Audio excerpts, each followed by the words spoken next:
This one, we're going to do the timing on an F-150. We're going to get the nut off of there, get the washer, reinstall the nut just until it's flush with the top of the shaft. Just a basic harmonic balancer puller you find readily available. Again, if you do it right, it balances itself. A little bit of tape, ensure I don't send it too far in. Get that one down, look across, even them all up. Tighten the center to where none of them are loose. At this point, you can look in there and see the key's not dead straight between the two pulleys, and our two marks are not lined up. That keyway is a signifier. Line it up between the two pulleys here, keyway cut to the pulley here. That prepares you, so now when you lift it off, it's timed up where it has to be.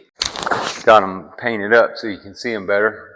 You see the arrow there and the little mark on the block down there. It should line up with that tab on the block, all the while these are lined up here. While these are together here, you should be able to look underneath the flywheel with the tab here and an arrow lining up with the tab. The key shining at that tab lines that up. We are top dead center, number 1. All right. If you look, if it's got screws here, generally you don't have to pull the stator from the bracket. See how we can access the mount bolts outside of the stator? Leave the stator attached to the bracket. You'll need to come over here and disconnect lighting coil input to the rectifier, as well as the pulsar coil connectors. This will come off back there because the pulsar coils are part of the bracket, and you need to disconnect it here before you can get the stator out of the way. Stator's out of the way. Now we can deal with our tensioner. This spring only has an effect when that bolt is loose. See, if this spring is installed, now it will have tension. Can't take the belt off just because you took the spring off. You must break this loose. See that? Ensure this side right here does not come off of that pivot point. If it comes off of that, you'll never get this timed up right. There's no reason to loosen this up any farther than it takes to slide it away.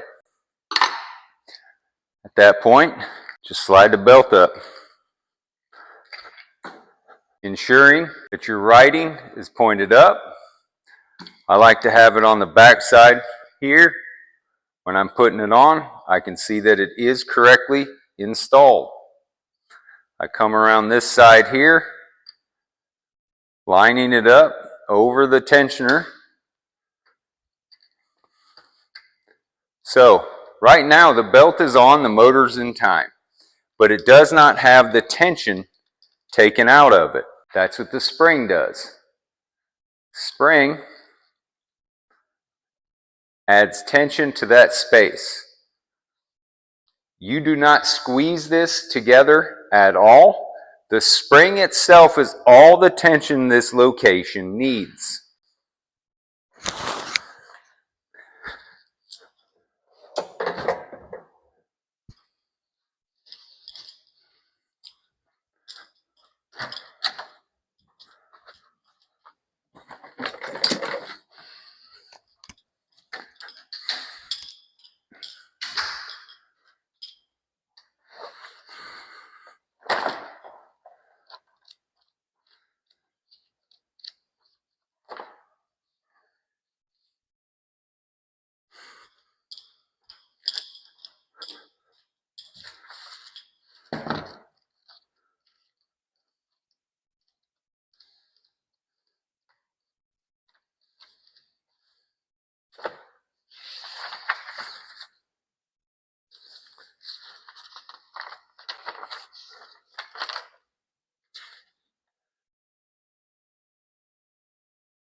Make sure you torque this down, 29 foot-pounds.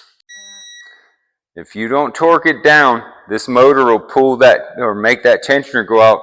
You will skip teeth. This is an interference engine. You will have piston on valve contact. Now that we have put the belt on, you must turn the flywheel 2 times to ensure that your marks line back up. Using the flywheel itself with the spark plugs out, turn it around 2 times. Why twice? Because that's what it takes to complete a full cycle. Everything is still lined up. Reinstalling the stator assembly, ensuring your dowel pins are still in place. Don't let them get underneath the bracket pieces. And by leaving those brackets attached to my harness, now I don't have to think about them. Route our pulsar lighting coil harness. Again, ensuring your brackets are in the proper position before you tighten them down. Pulsar coil connection, lighting coil connection. Now we're ready for the flywheel to go back down. Ensuring the key is properly positioned. Verify you did not push the key out the bottom side. Reinstalling flywheel nut and torquing it to 200 foot-pounds. Again, make sure your marks are still lined up. All the while under there as well, everything's lined up correctly. Move your flywheel holder. And that's the timing belt removal and installation of an F150 Yamaha. You may have an older style F150 with this style tensioner. We'll cover that right now. All right, if you have an older 150, you have this style tensioner, not the spring. This is a constantly active tensioner. This is hydraulically pressured. You got to turn this in a clockwise direction, not exceeding 132 inch-pounds.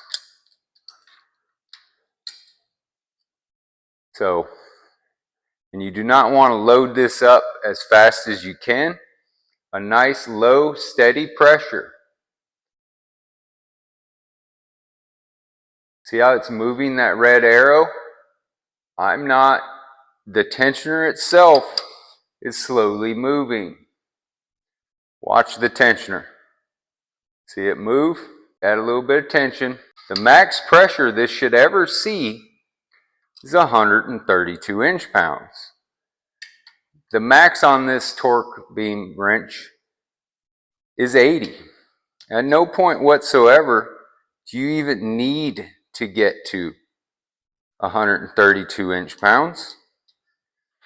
I have a special little pin that works to hold this.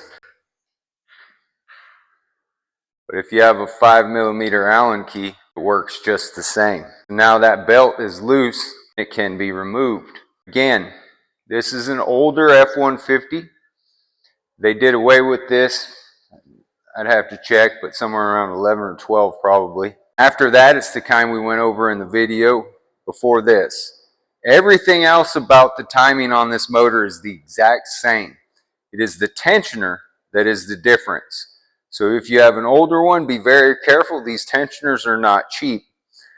The hole that you're going in is a 10mm, not 3/8, 10mm. If you note, this one's a little cracked right there. That's because somebody used the wrong X driver. You need a 10mm, not to exceed 11 foot-pounds or 132 inch-pounds. This thing will break at about 135 inch-pounds, okay? So don't just pull your pin out. It's not a grenade. Add tension. Now you can remove your pin, relieving the tension. Now this is back tensioned. Just a slight difference on an older 150 versus a new 150, but everything else about the process is the exact same. Just the tensioning is different, old and new. This helps.